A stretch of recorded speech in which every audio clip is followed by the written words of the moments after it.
Hello everyone, welcome back to my YouTube channel. ಯಾರೆಲ್ಲ ನಮ್ಮ ಚಾನಲ್ನ ಹೊಸ್ದಾಗಿ ನೋಡ್ತಿದ್ದೀರಾ ಅವರೆಲ್ಲ ಪ್ಲೀಸ್ ಸಬ್ಸ್ಕ್ರೈಬ್ ಮಾಡಿ, ಒಂದು ಲೈಕ್ ಕೊಡಿ. ನಾವು ನೈಟ್ ಹೊತ್ತು ವಾಕ್ ಹೋಗ್ತೀವಲ್ಲ, ವಾಕ್ ಹೋಗ್ಬೇಕಾದ್ರೆ ಇಲ್ಲಿ ಗಣೇಶಂದು ಉತ್ಸವ ಹೋಗ್ತಿತ್ತು. ಸೊ ಇಲ್ಲಿ ತುಂಬ ಚೆನ್ನಾಗಿತ್ತು. ಇದನ್ನೆಲ್ಲ ನೋಡೋದಕ್ಕೆ ತುಂಬಾ ಖುಷಿ ಕೊಡುತ್ತೆ. ಏನೋ ಒಂದು ಸ್ವಲ್ಪ ಮನಸ್ಸಿಗೆ ನೆಮ್ಮದಿ ಅಂತ ಅನಿಸುತ್ತೆ. ಉತ್ಸವ ಅಂತೂ ಸೂಪರಾಗಿತ್ತು. ಇನ್ನು ಬಡಿಯೋರೆಲ್ಲ ಯೂನಿಫಾರ್ಮ್ ಪಂಚಲಿ ಎಲ್ಲ ಸೂಪರಾಗಿತ್ತು. ಇನ್ನು ನಮ್ಮ ಅಪ್ಪು ಬಾಸ್ದೆ ಒಂದು ಟ್ರ್ಯಾಕ್ಟರಲ್ಲಿ ಕರ್ಕೊಂಡೋಗ್ತಿದ್ರು, ಚೆನ್ನಾಗಿತ್ತು. ಇಲ್ಲಿ ಡಿ ಜೆ ಅಂತೂ ಆ ಸೌಂಡು ಫುಲ್ಲು ಇಡೀ ಹಾಸನ್ಗೆ ಕೇಳೋವಷ್ಟು ಸೌಂಡ್ ಇತ್ತು. ಇನ್ನು ಗೌರಿ ಒಂದು ಟ್ಯಾಕ್ಟ್ರು, ಇನ್ನೊಂದು ಟ್ಯಾಕ್ಟ್ರಲ್ಲಿ ಗಣೇಶ, ತುಂಬ ಸೂಪರಾಗಿತ್ತು. ಅದರ ನೆಕ್ಸ್ಟ್ ಡೇ ಇನ್ನು ಟೈಲರಿಂಗ್ ಕ್ಲಾಸ್ ಎಲ್ಲ ಮುಗೀತು. ಇನ್ನು ಸ್ವಲ್ಪ ಪರ್ಚೇಸಿಂಗ್ ಎಲ್ಲ ಇತ್ತು. ನಾನು ಮತ್ತು ನಮ್ಮ ಫ್ರೆಂಡ್ಸ್ಗಳೆಲ್ಲ ಬಟ್ಟೆ ಶಾಪ್ಗೆ ಹೋಗಿದ್ದು. ಇನ್ನು ಅಲ್ಲಿ ಪೀಸಸ್ಗಳೆಲ್ಲ ತೊಗೊಂಬರೋಣ ಅಂತ. ಇನ್ನು ಕ್ಲಾಸಲ್ಲೆಲ್ಲ ಹೇಳ್ಕೊಡ್ತಾರಲ್ಲ, ಪೀಸ್ ತೊಗೊಂಬಂದು ಹೊಲಿಬೇಕು ಅಂತ. ಸೊ ಇಲ್ಲಿ ರಿದಮ್ ಅನ್ನೋ ಫ್ಯಾಷನಿಗೆ ಬಂದಿದ್ವಿ. ತುಂಬ ಚೆನ್ನಾಗಿ ಕಡಿಮೆ ರೇಟಲ್ಲಿ ಸಿಗೋವಂಥ ಬಜೆಟಲ್ಲಿ, ನಮ್ಮ ಬಜೆಟಿಗೆ ಸಿಗೋವಂಥ ಬಟ್ಟೆಗಳು ಮಾತ್ರ ಸಿಕ್ಬಿಟ್ಟು. ಇನ್ನು ಇಲ್ಲಿ ಶಾಪಿಂಗ್ ಎಲ್ಲ ಮುಗಿಸ್ಕೊಂಡು ಇನ್ನು ನನ್ನ ಮಗನ ಕ್ಲಾಸಲ್ಲಿ ಮೀಟಿಂಗ್ ಅಂತ ಹೇಳಿದರು. ಮ್ಯಾಮ್ ಮೆಸೇಜ್ ಮಾಡಿದರು. ಇನ್ನು ಅದಕ್ಕೋಸ್ಕರ ಇನ್ನು ಸ್ಕೂಲ್ಗೆ ಹೋಗಿದ್ವಿ. ಆವಾಗ ಏನು ಓದ್ತಾನೆ ಏನು ಓದಲ್ಲ, ಹೆಂಗಿರ್ತಾನೆ ಅಂತ ಎಲ್ಲ ಹೇಳ್ತಿದ್ರು. ನಾನು ಅವ್ನು ಹುಡ್ಕೊಂಡು ಹೋದರೆ ಅವ್ನು ನನ್ನೇ ಹುಡ್ಕೊಂಡು ಬಂದ. ಇನ್ನು ಹೇಳಿದ್ರು ಪರವಾಗಿಲ್ಲ ಚೆನ್ನಾಗಿ ಓದ್ತಾನೆ ಅಂತ.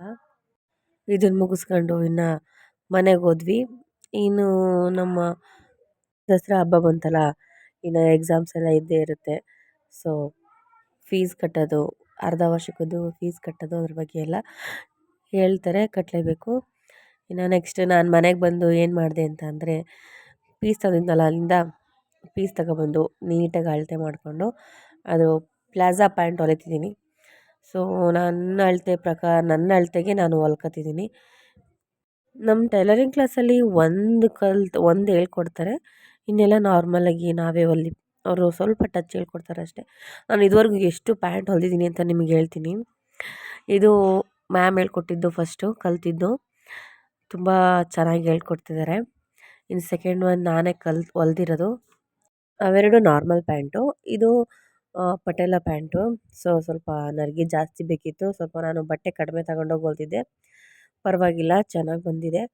ಇನ್ನು ಇದು ಬಂದುಬಿಟ್ಟು ಪ್ಲಾಜಾ ಪ್ಯಾಂಟು, ಅವರೇ ಹೇಳ್ಕೊಟ್ಟಿದ್ದು. ಇನ್ನು ನೆಕ್ಸ್ಟ್ ಒನ್ ನಾನೇ ಕಟಿಂಗ್ ಮಾಡಿಬಿಟ್ಟು ಇದನ್ನ ಹೊಲ್ದಿರೋದು. ತುಂಬ ಕ್ಲಾತ್ ಎಲ್ಲ ಸೂಪರಾಗಿ ಬಂದಿದೆ. ಸೊ ಒಟ್ಟು ಟೋಟಲಾಗಿ 5 ಹೊಲ್ದಿರೋದು. ಅದರ ನೆಕ್ಸ್ಟ್ ಡೇ ಇನ್ನು ಶನಿವಾರ ಬಂದುಬಿಟ್ಟು ನಾವಿನ್ನು ಊರಿಗೆ ಹೋಗೋಣ ಅಂತ ಹೊರಟಿದ್ವಿ. ಊರಲ್ಲಿ ಗಣೇಶನ ಬಿಡ್ತಾರೆ ಅಂತ ಹೇಳಿದರು. ಸೊ ಇನ್ನು ಅಲ್ಲಿ ಹಬ್ಬದ ಸಡಗರನೇ ಇರುತ್ತೆ.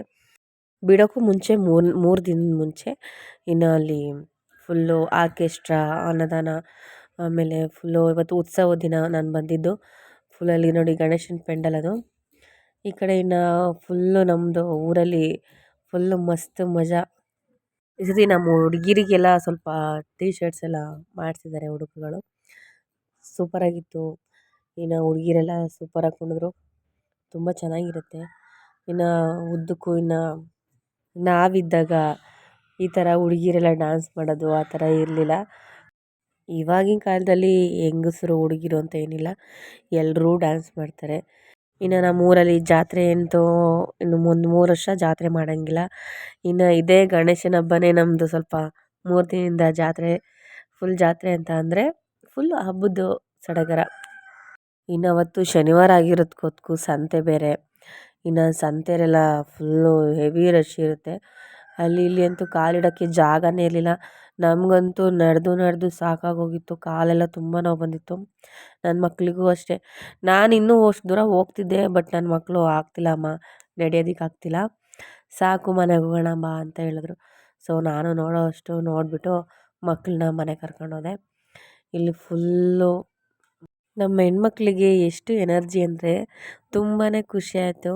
ಅವ್ರುಗಳು ನೋಡಿ ತುಂಬ ಚೆನ್ನಾಗಿ ಡ್ಯಾನ್ಸ್ ಎಲ್ಲ ಮಾಡ್ಕೊಂಡು ಸಖತ್ತು ಮೋಜು ಮಸ್ತಿಯಿಂದ ಖುಷಿಯಾಗಿದ್ದರು. ಇನ್ನು ಸಣ್ಣ ಪುಟ್ಟ ಮಕ್ಕಳಂತೂ ಕೇಳೋಂಗೆ ಇಲ್ಲ, ಮಧ್ಯಕ್ಕೆ ಹೋಗಿ ಡ್ಯಾನ್ಸ್ ಮಾಡೋದು, ತರ್ಲೆ ಗಿರ್ಲೆ ಮಾಡೋದು ಎಲ್ಲ ಮಾಡ್ತಿದ್ದು. ಗಂಡು ಮಕ್ಕಳೇ ಸಪ್ರೇಟು, ಹೆಣ್ಮಕ್ಳೇ ಸಪ್ರೇಟು, ಚೆನ್ನಾಗಿತ್ತು. ಇನ್ನು ನನ್ನ ಮಕ್ಕಳಂತೂ ಕೈ ಬಿಟ್ಟು ಅಲ್ಲಾಡಲಿಲ್ಲ. ಅಲ್ಲಿಗೆ ಹೋಗಿ ಡ್ಯಾನ್ಸ್ ಮಾಡ್ರಪ್ಪ ಅಂತಂದರು, ಕೇಳಲಿಲ್ಲ. ಸರಿ ಸಾಕಾಯಿತು. ಇನ್ನು ನಮ್ಮ ರೋಡ್ವರೆಗೂ ಬರೋವರೆಗೂ ಕಾಯ್ತಾ ಇದ್ವಿ. ನಮ್ಮ ರೋಡಿಗೆ ಬಂದರು ಇವರೆಲ್ಲ. ನೋಡಿ ಇವರು ಆ ಗೊಂಬೆಗಳನ್ನ ಎಲ್ಲ ನೋಡಿ ನಮ್ಮ ಚೋಟಂತೂ ತುಂಬ ಹೆದರುತ್ತಿದ್ದ. ಗಣೇಶ ನೋಡೋಣ ಬಾ ಅಮ್ಮ, ಇವ್ರು ಬೇಡ, ಇವ್ರು ನೋಡಿದ್ರೆ ಭಯ ಆಗುತ್ತೆ ಅಂತ ಹೇಳ್ತಿದ್ದ. ಸಣ್ಣ ಮಕ್ಕಳಲ್ವಾ, ಆಲ್ವೇಸ್ ಹೆದರ್ತಾರೆ. ಈ ಮಕ್ಳಿಗೆ ಗೊತ್ತಾಗಲ್ವಲ್ಲ ಅಷ್ಟು. ಇನ್ನು ಅವ್ರದ್ದು ಮೇಕಪ್ ಎಲ್ಲ ನೋಡಿ ಸ್ವಲ್ಪ ಹೆದರ್ಕೊಂಡಿರ್ತಾರೆ. ಇನ್ನು ಇಲ್ಲಿ ದೊಡ್ಡ ದೊಡ್ಡ ವೇಷ ಅವ್ರು ಯಾವತ್ತೂ ನೋಡಿರಲ್ವಲ್ಲ, ಅಪರೂಪ ಅಲ್ವಾ ನೋಡೋದು, ಅದಕ್ಕೋಸ್ಕರ ಭಯ ಪಡ್ತಾರೆ. ಇದೇ ನಮ್ಮ ಊರಿನ ಗಣೇಶ. ತುಂಬ ದೊಡ್ಡದು, ಈ ಸತಿ ತುಂಬ ದೊಡ್ಡ ಗಣೇಶನ ಇಟ್ಟುಬಿಟ್ಟಿದ್ದಾರೆ. ಚೆನ್ನಾಗಿ ಹಣ್ಣು ಕಾಯಿ ಎಲ್ಲ ಚೆನ್ನಾಗಿ ಮಾಡಿಕೊಟ್ರು. ತುಂಬಾ ಸಿಂಪಲ್ಲಾಗಿ ಡೆಕೋರೇಷನ್ನ ಮಾಡಿದ್ದಾರೆ. ಫುಲ್ ನೋಡಿ ಅವತ್ತಿನ ದಿನ ಫುಲ್ಲೆಲ್ಲ ಕಾಲ್ಗಿಲೆಲ್ಲ ಫುಲ್ಲು ನೋಯ್ತಿತ್ತು. ಇನ್ನು ನಾವು ಮನೆಗೆ ಹೋಗೋಣ ಅಂತ ಮಕ್ಳನ್ನ ಕರ್ಕೊಂಡು ಹೋಗಿದ್ದೆ. ಇವ್ನು ನೋಡಿ ದಾರಿ ಉದ್ದಕ್ಕೂ ಕತ್ತಿಂಗ್ ಅನ್ಕೊಂಡು ಬಾಯಲ್ಲಿ ಸೌಂಡ್ ಮಾಡ್ಕೊಂಡು ಹೋಗ್ತಿದ್ದ. ಇನ್ನು ಅಲ್ಲಿ ಡ್ಯಾನ್ಸ್ ಮಾಡು ಅಂದರೆ ಮಾಡಲಿಲ್ಲ. ಇಲ್ಲಿ ಸ್ವಲ್ಪ ಎಂಜಾಯ್ ಮಾಡ್ತಿದ್ದಾನೆ, ಸೈಲೆಂಟಾಗಿತ್ತಲ್ಲ ಅದಕ್ಕೆ ವಾತಾವರಣ.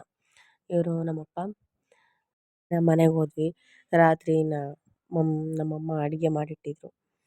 ಊಟ ಮಾಡಿ ಇನ್ನೇನು ಸ್ವಲ್ಪ ಹೊತ್ತು ಹೊರಗಡೆ ಬರೋಣ ಅಂತ ಬರ್ತಿದ್ದೆ. ಇವನು ನಮ್ಮ ಮನೆ ಒಳಗೆ ಡ್ಯಾನ್ಸ್ ಮಾಡ್ಕೊಂಡು ಆಟ ಆಡ್ತಿದ್ದ. ನಾನು ವೀಡಿಯೋ ಮಾಡ್ತಿದ್ದಂಗೆ ಹಂಗೆ ಸ್ಟಾಪ್ ಮಾಡಿದೆ. ಇದು ನೆಕ್ಸ್ಟ್ ಡೇ ಭಾನುವಾರದ್ದು ಮಾರ್ನಿಂಗ್ದು. ನಾನು ಮನೆಗೆ ಹೋದ್ರೆ ಇನ್ನು ಎದ್ದೇಳೋದೇ ಇನ್ನು 8 ಗಂಟೆ ಆಗುತ್ತೆ. ನಾನು ಹೇಳೋ ಅಷ್ಟರಲ್ಲಿ ನನ್ನ ಮಕ್ಕಳಿಬ್ಬರು ಎದ್ದು ಫೋಟೋಸ್ ಎಲ್ಲ ನೋಡ್ತಿದ್ರು, ನನ್ನ ಮದುವೆ ಆಲ್ಬಮ್ಸ್ ಎಲ್ಲ ನೋಡ್ತಿದ್ರು. ನಮ್ಮ ಮನೇಲೂ ಇದೆ ಒಂದು 4-5 ಆಲ್ಬಮ್ಸ್ ಇದೆ. ಇನ್ನು ಅಲ್ಲಿ ನಮ್ಮ ತಾಯಿ ಮನೇಲಿ ಇದೊಂದಿದೆ, ಇನ್ನೊಂದು ಫೋಟೋ ಆಲ್ಬಮ್ ಇದೆ. ಸೊ ಇವರಿಬ್ರು ನೋಡ್ತಾ ಕೂತಿದ್ರು. ಇನ್ನು ನಾನು ನೀರು ಬಿಟ್ಟಿದ್ರಲ್ಲ, ಸೊ ನಮ್ಮ ಹಸು ಅವತ್ತು ನಿಮಗೆ ತೋರ್ಸೋಕ್ಕಾಗಿರಲಿಲ್ಲ, ಇವತ್ತು ತೋರಿಸ್ತೀನಿ. ಇದು ನಮ್ಮದು ಒಂದೇ ಒಂದು ಹಸು ಇದೆ, ಅದು ಗಬ್ಬಾಗ್ಬಿಟ್ಟಿದೆ. ಇನ್ನು ಒಂದು 2-3 ಡೇಸಲ್ಲಿ ಕರು ಹಾಕುತ್ತೆ. ನಮ್ಮಮ್ಮ ಮೈ ತೊಳಿತಿದ್ರು, ನಾನು ಹಿಡ್ಕೊಂಡು ನಿಂತಿದ್ದೆ. ಇನ್ನು ಮಧ್ಯಾಹ್ನ ಅಡುಗೆ ತಿಂಡಿ ಚಿಕನ್ ಸಾರು ಮತ್ತು ಮುದ್ದೆ ಎಲ್ಲ ಮಾಡಿದರು. ಊಟ ಮಾಡ್ಕೊಂಡು ನಾವು ರೆಡಿಯಾಗಿದ್ವಿ. ಇನ್ನು ಸಂಜೆ ಹೊತ್ತು ತುಂಬ ಮಳೆ, ಇನ್ನೇನು ಮಾಡೋಂಗಿಲ್ಲ. ನಮ್ಮ ಮನೆಯವ್ರು ಬಂದರು, ಕರ್ಕೊಂಡು ಬಂದರು. ಇನ್ನು ಸಂಜೆ 6-7 ಗಂಟೆ ಅಷ್ಟೊತ್ತಿಗೆ ಮನೆಗೆ ಬಂದ್ವಿ. ಇನ್ನು ಮನೆಯಿಂದ ಅಂತೂ ಖಾಲಿ ಕೈಲಿ ನಾನು ಯಾವತ್ತೂ ಬರೋದೇ ಇಲ್ಲ. ನಮ್ಮ ತಾಯಿ ಅಂತೂ ನಿಜವಾಗ್ಲೂ ಗ್ರೇಟು. ಏನು ಬೇಕವ್ವ, ಏನು ಬೇಡ ಅಂತ ಎಲ್ಲನೂ ಕೇಳ್ತಾರೆ. ಇನ್ನು ಪುರಿ, ಅದು ಸೆಕೆಂಡ್ ಒಂದು ಟೊಮೊಟೊ, ಇದು ಅಕ್ಕಿ, ಇನ್ನು ನೆಕ್ಸ್ಟ್ ಬಂದಿದ್ದು ಕರ್ಮೀನಂತೂ ಮಿಸ್ಸೇ ಮಾಡಲ್ಲ ನಾನು ಊರಿಗೆ ಹೋದರೆ. ಇನ್ನು ನೆಕ್ಸ್ಟ್ ಇದು ಅವರೆಕಾಯಿ, ನಮ್ಮಪ್ಪ ಸಂತೆಯಿಂದ ತೊಗೊಂಬಂದಿತ್ತು. ಇನ್ನು ಇದು ಕಾಯಿ ಇರಲಿಲ್ಲ ಅಂತ ಕಾಯಿ ಎಲ್ಲನೂ ಸುಲಿದ್ಬಿಟ್ಟು ನೀಟಾಗಿ ಕೊಟ್ಟು ಕಳಿಸ್ತಾರೆ. ಇನ್ನು ಅದರಲ್ಲಿರೋದೆಲ್ಲ ಇನ್ನು ಫುಲ್ಲು ತರಕಾರಿಗಳು. ಇನ್ನು ಮನೆಯಿಂದನೇ ಏನೋ ಚಿಕನ್ ಸಾರು ಎಲ್ಲ ಕೊಟ್ಟು ಕಳಿಸಿದ್ರು. ಮನೆಗೆ ಬಂದು ಅಡುಗೆ ಮಾಡೋ ಅಂಥ ನೆಸೆಸಿಟಿನೇ ಇರಲಿಲ್ಲ. ಇನ್ನು ಶುಂಠಿ, ಬೆಂಡೆಕಾಯಿ, ಹಸಿರುಮೆಣ್ಸಿನ್ಕಾಯಿ, ಇನ್ನು ಈ ಕಡೆ ಚಿಕನ್ನು, ಮತ್ತು ಇನ್ನು ಇದು ಎಣ್ಣೆ ಬೇಕು, ಇದು ಕೈ ಎಣ್ಣೆ, ಮನೆಯಲ್ಲೇ ಮಾಡಿರೋಂಥ ಕೈ ಎಣ್ಣೆ. ಇದು ಬಾಟ್ಲೊಂದು ಖಾಲಿ ಆಯಿತು ಅಂತ ನಮ್ಮ ತಾಯಿ ಇದೊಂದು ಕೊಟ್ಟು ಕಳಿಸಿದ್ದಾರೆ. ಯಾವುದೇ ಹೆಣ್ಮಗಳು ಹೋಗಲಿ ಮನೆಗೆ, ತಾಯಿ ಮನೆಗೆ, ಯಾವುದೇ ತಾಯಿ ಆದರೂ ಬರೀ ಕೈಲಂತೂ ಕಳಿಸೋದಿಲ್ಲ.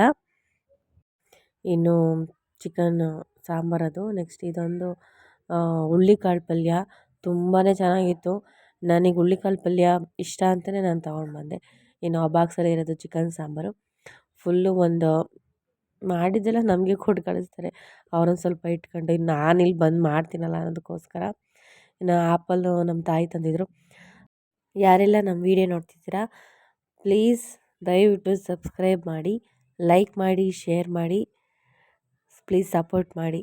Thank you for watching.